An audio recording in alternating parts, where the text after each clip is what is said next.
ನಮಸ್ಕಾರ ಸ್ನೇಹಿತರೆ. ಸಿದ್ದರಾಮಯ್ಯನವರು ನಿನ್ನ ಪ್ರಥಮ ಬಾರಿಗೆ ಒಂದು ಬಹುದೊಡ್ಡದಾದಂಥ ಹೇಳಿಕೆಯನ್ನು ಕೊಟ್ಟಿದ್ದಾರೆ.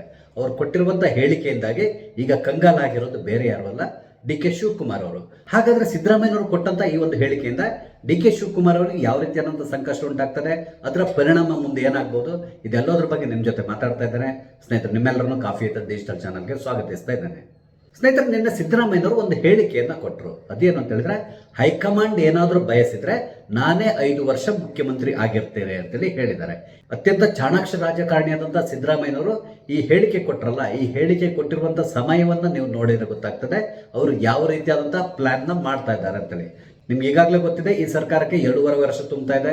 ಈ 2.5 ವರ್ಷ ತುಂಬಿದ ತಕ್ಷಣ ಮುಖ್ಯಮಂತ್ರಿ ಬದಲಾವಣೆ ಆಗ್ತದೆ. ಈ ರೀತಿಯಾದಂಥ ಊಹಾಪೋಹಗಳು ಬಹಳಷ್ಟು ದಿನಗಳಿಂದ ನಡೀತಾನೆ ಇದೆ. ಎಲ್ಲದಕ್ಕಿಂತ ಮುಖ್ಯವಾಗಿ 2.5 ವರ್ಷ ಆದ್ಮೇಲೆ ಡಿ ಕೆ ಶಿವಕುಮಾರ್ ಅವ್ರನ್ನ ಮುಖ್ಯಮಂತ್ರಿ ಮಾಡ್ತಾರೆ, ಈ ರೀತಿಯಾದಂಥ ಮಾತುಗಳು ಕೂಡ ಬಹಳಷ್ಟು ಕೇಳಿ ಬರ್ತಾ ಇದೆ. ಆದ್ರೆ ಸಿದ್ದರಾಮಯ್ಯನವರು ಅಷ್ಟೊಂದು ಸುಲಭವಾಗಿ ತಮ್ಮ ಪಟ್ಟದಿಂದ ಕೆಳಗಡೆ ಇಳಿತಾರ? ಖಂಡಿತವಾಗಿ ಅವರು ತಮ್ಮ ಕುರ್ಚಿಯನ್ನ ಬಿಟ್ಟು ಕೆಳಗಿಳಿಯುವಂತಹ ಮನಸ್ಥಿತಿಯಲ್ಲಿಲ್ಲ. ಅದಕ್ಕೆ ಬದಲಾಗಿ 5 ವರ್ಷ ಕೂಡ ತಾನೇ ಮುಖ್ಯಮಂತ್ರಿ ಆಗಿರಬೇಕು ಅಂತಕೊಂಡು ಬಯಸ್ತಾ ಇದ್ದಾರೆ. ಅದಲ್ಲದೆ ನಿನ್ನೆ ಇನ್ನೊಂದು ಹೇಳಿಕೆಯನ್ನು ಕೊಟ್ಟಿದ್ದಾರೆ. ನನ್ನ ಹಿತೈಷಿಗಳೆಲ್ಲರೂ ಕೂಡ 2028 ಚುನಾವಣೆಯಲ್ಲೂ ಕೂಡ ನೀವು ಸ್ಪರ್ಧಿಸಬೇಕು, ಹಾಗಾಗಿ ನಾನು ಕೂಡ ಇದ್ರ ಬಗ್ಗೆ ಯೋಚನೆ ಮಾಡ್ತಾ ಇದ್ದೇನೆ, ಈ ರೀತಿಯಾದಂಥ ಹೇಳಿಕೆಯನ್ನು ಕೂಡ ಕೊಟ್ಟಿದ್ದಾರೆ. ಈ ಹಿಂದೆ ಅವರು ಹಲವಾರು ಬಾರಿ ಹೇಳಿದ್ರು, ಮುಂದಿನ ಚುನಾವಣೆಯಲ್ಲಿ ನಾನು ಸ್ಪರ್ಧಿಸೋದಿಲ್ಲ, ನಾನು ಚುನಾವಣಾ ರಾಜಕೀಯದಿಂದ ನಿವೃತ್ತಿ ಹೊಂದ್ತಾ ಇದ್ದೇನೆ, ಆದರೆ ರಾಜಕೀಯದಲ್ಲಿ ಮುಂದುವರಿತೇನೆ, ಈ ರೀತಿಯಾಗಿ ಹಲವಾರು ಬಾರಿ ಹೇಳಿದ್ರು. ಆದ್ರೆ ನಿನ್ನೆ ಅವರು ಬೇರೆದ್ದೇ ಮಾತನಾಡಿದ್ದಾರೆ. 2028 ಚುನಾವಣೆಯಲ್ಲಿ ಕೂಡ ನಾನು ಸ್ಪರ್ಧೆಯನ್ನ ಮಾಡ್ತೇನೆ, ಈ ರೀತಿಯಾದಂಥ ಒಂದು ಹಿಂಟ್ ಅನ್ನು ಕೂಡ ಕೊಟ್ಟಿದ್ದಾರೆ. ಇಲ್ಲಿ ಸಿದ್ದರಾಮಯ್ಯನವರು ಅತ್ಯಂತ ಚಾಣಾಕ್ಷ ಅಂತಕೊಂಡು ನಾನು ಯಾಕೆ ಹೇಳಿದೆ ಅಂತ ಹೇಳಿದ್ರೆ, ಸಿದ್ದರಾಮಯ್ಯನವರು ಕೊಟ್ಟಂತಹ ಹೇಳಿಕೆ, ಅವ್ರು ಏನ್ ಹೇಳಿದ್ರು ಅಂತ ಹೇಳಿದ್ರೆ, ಒಂದ್ ವೇಳೆ ಹೈಕಮಾಂಡ್ ಒಪ್ಪಿದ್ರೆ ನಾನೇ 5 ವರ್ಷ ಮುಖ್ಯಮಂತ್ರಿ ಆಗಿ ಮುಂದುವರಿತೇನೆ ಅಂತೇಳಿ ಹೇಳಿದ್ದಾರೆ.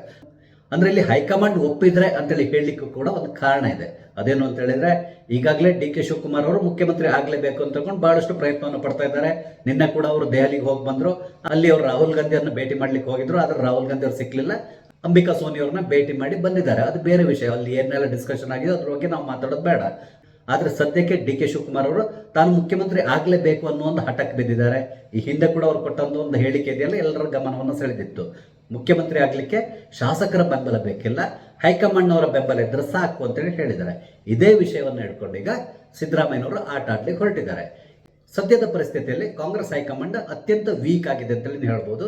ಅದರಲ್ಲೂ ವಿಶೇಷವಾಗಿ ಕರ್ನಾಟಕದ ಬಗ್ಗೆ ಮಾತಾಡೋದಾದ್ರೆ, ಸಿದ್ದರಾಮಯ್ಯನವರ ಮಾತನ್ನ ಮೀರಿ ಹೈಕಮಾಂಡ್ ಯಾವುದೇ ರೀತಿಯಾದಂತಹ ನಿರ್ಧಾರವನ್ನು ತಗೊಳ್ಳುವಂತ ಸಾಧ್ಯತೆ ಇಲ್ಲ. ನಿಮ್ಗೆ ಗೊತ್ತಿದೆ, ನವೆಂಬರ್ನಲ್ಲಿ ಏನು ಕ್ರಾಂತಿ ಆಗ್ತದೆ ಅಥವಾ ಮಂತ್ರಿಮಂಡಲದ ಪುನರ್ರಚನೆ ಆಗ್ತದೆ, ಈ ರೀತಿಯಾದಂತಹ ಮಾತುಗಳನ್ನು ನಾವು ಕೇಳ್ತಾನೆ ಇದ್ದೇವೆ. ಇದಕ್ಕೆ ಸಂಬಂಧಪಟ್ಟಂತೆ ಕೂಡ ಸಿದ್ದರಾಮಯ್ಯನವರು ಒಂದು ಹೇಳಿಕೆಯನ್ನು ಕೊಟ್ಟಿದ್ದಾರೆ. ನನಗೆ 5-6 ತಿಂಗಳ ಹಿಂದೆನೆ ಮಂತ್ರಿಮಂಡಲವನ್ನು ಪುನರ್ರಚನೆ ಮಾಡಿ ಅಂತ ತಗೊಂಡು ಹೈಕಮಾಂಡ್ ಹೇಳಿತ್ತು, ಆದ್ರೆ ನಾನೇ 2.5 ವರ್ಷ ಕಂಪ್ಲೀಟ್ ಆಗ್ಲಿ ಅಂತ ತಗೊಂಡು ಹೇಳಿದ್ದೇನೆ. 2.5 ವರ್ಷ ಕಂಪ್ಲೀಟ್ ಆದ್ಮೇಲೆ ಮಂತ್ರಿಮಂಡಲವನ್ನು ಪುನರ್ರಚನೆ ಮಾಡೋಣ ಅಂತೇಳಿ ಹೇಳಿದ್ದೇನೆ ಅಂತ ಹೇಳಿದ್ದಾರೆ. ಅಂದ್ರೆ ಇಲ್ಲಿ ಕೂಡ ಒಂದು ಕಾರ್ಯತಂತ್ರವನ್ನ ಇವರು ಹೆಣೆದಿದ್ದಾರೆ. ಅದೇನು ಅಂತ ಹೇಳಿದ್ರೆ, ಒಂದ್ ವೇಳೆ ಮಂತ್ರಿಮಂಡಲ ಪುನರ್ರಚನೆ ಆದ್ರೆ ಆಗ ನನ್ನ ಸೀಟ್ ಗಟ್ಟಿ ಆಗ್ತದೆ, ಈ ರೀತಿಯಾಗಿ ಕೂಡ ಯೋಚನೆ ಮಾಡ್ತಾ ಇದ್ದಾರೆ. ಅದಲ್ಲದೆ ಮೊನ್ನೆ ರಾಜಣ್ಣ ಅವರು ಕೂಡ ಒಂದು ಹೇಳಿಕೆಯನ್ನು ಕೊಟ್ಟಿದ್ದಾರೆ. ಅದೇನು ಅಂತ ಹೇಳಿದ್ರೆ, ಒಂದ್ ವೇಳೆ ಮಂತ್ರಿಮಂಡಲ ಪುನರ್ರಚನೆ ಆದ್ರೆ ಸಿದ್ದರಾಮಯ್ಯನವರೇ ಮುಖ್ಯಮಂತ್ರಿಯಾಗಿ ಮುಂದುವರಿತಾರೆ, ಇಲ್ಲದಿದ್ರೆ ಸಿದ್ದರಾಮಯ್ಯನವರಿಗೆ ಸಮಸ್ಯೆ ಉಂಟಾಗ್ತದೆ, ಈ ರೀತಿಯಾದಂತಹ ಹೇಳಿಕೆಯನ್ನು ಕೂಡ ಕೊಟ್ಟಿದ್ದಾರೆ. ಇಲ್ಲಿ ಮಂತ್ರಿಮಂಡಲ ಪುನರ್ರಚನೆ ಆದ್ರೆ ಆಗ ಇವರು ಏನ್ ಮಾಡ್ತಾರೆ ಅಂತ ಹೇಳಿದ್ರೆ, ಸಿದ್ದರಾಮಯ್ಯನವರ ಬಣದವ್ರನ್ನೇ ಪುನಃ ಮಂತ್ರಿಗಳನ್ನಾಗಿ ಮಾಡ್ತಾರೆ ಹೊರತು ಡಿ ಕೆ ಶಿವಕುಮಾರ್ ಬಣದವರು ಯಾರೆಲ್ಲ ಇದ್ದಾರೋ ಅವ್ರನ್ನ ದೂರ ಇಡ್ಲಿಕ್ಕೆ ಶುರು ಮಾಡ್ತಾರೆ. ಆ ಮಟ್ಟಿನ ಕಾರ್ಯತಂತ್ರವನ್ನ ಸದ್ಯಕ್ಕೆ ಸಿದ್ದರಾಮಯ್ಯನವರು ಹೆಣೆದಿದ್ದಾರೆ. ಇಲ್ಲಿ ಡಿ ಕೆ ಶಿವಕುಮಾರ್ ಅವರು ತಾನು ಮುಖ್ಯಮಂತ್ರಿ ಆಗ್ಲೇಬೇಕು ಅಂತ ಓಡಾಡ್ತಾ ಇದ್ದಾರಲ್ಲ, ಒಂದ್ ವೇಳೆ ಡಿ ಕೆ ಶಿವಕುಮಾರ್ ಅವರ ಮಾತಿಗೆ ಕಟ್ಟು ಬಿದ್ದು ಹೈಕಮಾಂಡ್ ಏನಾದ್ರೂ ಮುಂದಿನ ದಿನಗಳಲ್ಲಿ ಸಿದ್ದರಾಮಯ್ಯನವರಿಗೆ ನೀವು ರಿಸೈನ್ ಮಾಡಿ ನಿಮ್ಮ ಸ್ಥಾನಕ್ಕೆ ನಾವು ಡಿ ಕೆ ಶಿವಕುಮಾರ್ ಅವರನ್ನು ತರ್ತೇವೆ ಅಂತ ಹೇಳಿದ್ರೆ, ಸುತಾರಾಮ್ ಸಿದ್ದರಾಮಯ್ಯನವರು ಅದಕ್ಕೆ ಒಪ್ಪಿಗೆಯನ್ನು ಕೊಡೋದಿಲ್ಲ. ಇಲ್ಲಿ ಸಿದ್ದರಾಮಯ್ಯನವರು ಏನ್ ಮಾಡ್ತಾರೆ ಅಂತ ಹೇಳಿದ್ರೆ, ಆಯ್ತು ನಾನು ರಾಜೀನಾಮೆಯನ್ನು ಕೊಡ್ತೇನೆ, ತೊಂದರೆ ಇಲ್ಲ, ಆದ್ರೆ ಪ್ರಜಾಪ್ರಭುತ್ವದ ಪ್ರಕಾರ ಮುಖ್ಯಮಂತ್ರಿ ಆಯ್ಕೆಯನ್ನ ಶಾಸಕರೇ ಮಾಡಬೇಕು, ಹಾಗಾಗಿ ಶಾಸಕರ ಅಭಿಪ್ರಾಯವನ್ನು ಪಡೆದೇ ನಾವು ಮುಂದಿನ ಮುಖ್ಯಮಂತ್ರಿ ಯಾರಾಗಬೇಕು ಅನ್ನೋದನ್ನ ಆಯ್ಕೆ ಮಾಡಬೇಕಾಗ್ತದೆ, ಈ ರೀತಿಯಾದಂತಹ ಮಾತನ್ನ ಖಂಡಿತವಾಗಿ ಆಡ್ತಾರೆ.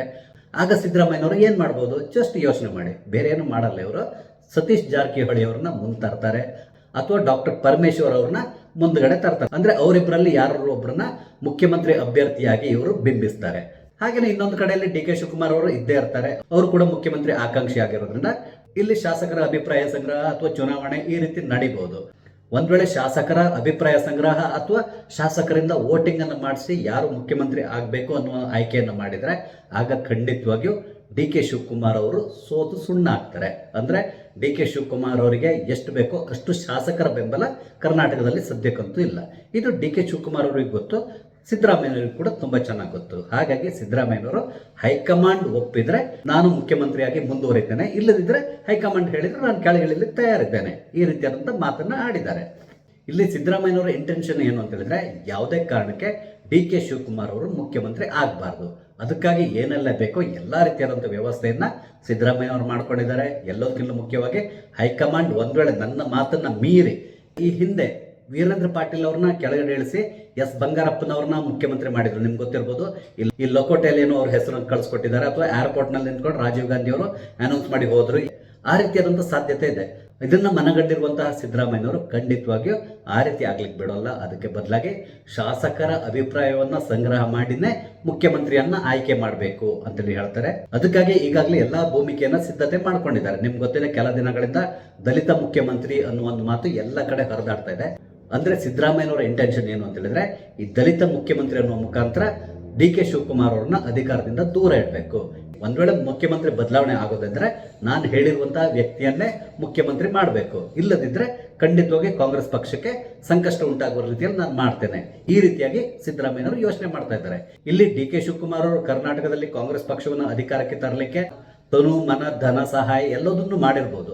ಆದ್ರೆ ಕಾಂಗ್ರೆಸ್ ಹೈಕಮಾಂಡಿಗೆ ಕರ್ನಾಟಕದಲ್ಲಿ ಅಧಿಕಾರವನ್ನು ಉಳಿಸ್ಕೊಳ್ಳೋದೇ ಅತ್ಯಂತ ಮುಖ್ಯವಾಗಿರೋದ್ರಿಂದ ಸಿದ್ದರಾಮಯ್ಯನವರ ಮಾತಿಗೆ ಕಟ್ಟು ಬಿದ್ದು ಈ ಶಾಸಕರ ಮುಖಾಂತರವೇ ಖಂಡಿತವಾಗಿ ಇಲ್ಲಿ ಆಯ್ಕೆ ಪ್ರಕ್ರಿಯೆ ನಡೀತದೆ. ಆ ಮುಖಾಂತರ ಡಿ ಕೆ ಶಿವಕುಮಾರ್ ಅವರನ್ನ ಅಧಿಕಾರದಿಂದ ದೂರ ಇಡ್ಲಿಕ್ಕೆ ಏನೆಲ್ಲ ಬೇಕೋ ಎಲ್ಲಾ ರೀತಿಯಾದಂತಹ ವ್ಯವಸ್ಥೆಯನ್ನ ಸಿದ್ದರಾಮಯ್ಯನವರು ಮಾಡ್ಕೊಂಡಿದ್ದಾರೆ. ಅದಕ್ಕಾಗಿ ಹೇಳಿದ್ದು, ಸಿದ್ದರಾಮಯ್ಯ ಅತ್ಯಂತ ಚಾಣಾಕ್ಷ ರಾಜಕಾರಣಿ. ಎಲ್ಲದಕ್ಕಿಂತ ಮುಖ್ಯವಾಗಿ ಡಿ ಕೆ ಶಿವಕುಮಾರ್ ಅವರು ಮುಖ್ಯಮಂತ್ರಿ ಆಗೋದು ಸಿದ್ದರಾಮಯ್ಯನವರಿಗೆ ಸುತಾರಾಮ್ ಇಷ್ಟ ಇಲ್ಲ. ಅದಕ್ಕಾಗಿ ಏನೆಲ್ಲ ಬೇಕೋ ಎಲ್ಲಾ ರೀತಿಯಾದಂತಹ ತಂತ್ರವನ್ನು ಅವರಿಗೆ ಹೆಣೆದಿಟ್ಟಿದ್ದಾರೆ. ನೋಡೋಣ ಮುಂದಿನ ದಿನಗಳಲ್ಲಿ ಡಿ ಕೆ ಶಿವಕುಮಾರ್ ಅವರು ಮತ್ತೆ ಸಿದ್ದರಾಮಯ್ಯನವರ ನಡುವೆ ನಡೀತಾ ಇರುವಂತಹ ಈ ಮುಸುಕಿನ ಗುದ್ದಾಟ ಯಾವ ಲೆವೆಲ್ಗೆ ಹೋಗುತ್ತೆ, ಅದೇ ರೀತಿಯಲ್ಲಿ ಮುಖ್ಯಮಂತ್ರಿ ಬದಲಾವಣೆ ಆಗ್ತದಾ ಅಥವಾ ಸಿದ್ದರಾಮಯ್ಯನವರೇ ಮುಖ್ಯಮಂತ್ರಿಯಾಗಿ ಮುಂದುವರಿತಾರ, ಯಾವುದಕ್ಕೂ ನಾವು ಕಾದ್ ನೋಡೋಣ. ಸ್ನೇಹಿತರೆ, ಡಿ ಕೆ ಶಿವಕುಮಾರ್ ಅವ್ರ ಬಗ್ಗೆ ನಿಮ್ಗೆ ಅನಿಸ್ತದೆ? ಕರ್ನಾಟಕದ ದುರಂತ ನಾಯಕ ಅನ್ಸ್ಕೊಳ್ತಾರ ಅಥವಾ ಮುಂದಿನ ದಿನಗಳಲ್ಲಿ ಯಾವತ್ತಾದ್ರೂ ಅವ್ರು ಮುಖ್ಯಮಂತ್ರಿ ಆಗ್ತಾರ? ನಿಮ್ಮ ಅನಿಸಿಕೆಗಳನ್ನ ದಯವಿಟ್ಟು ಕಮೆಂಟ್ ಮುಖಾಂತರ ತಿಳಿಸಿ. ಹಾಗೇನೆ ನಾನು ಹಂಚ್ಕೊಂಡಂಥ ವಿಷಯ ಇಷ್ಟ ಆದರೆ ಲೈಕ್ ಮಾಡಿ, ಶೇರ್ ಮಾಡಿ, ದಯವಿಟ್ಟು ನನ್ನ ಚಾನಲ್ ಸಬ್ಸ್ಕ್ರೈಬ್ ಮಾಡಿ. ನಮಸ್ತೆ, ಜೈ ಹಿಂದ್.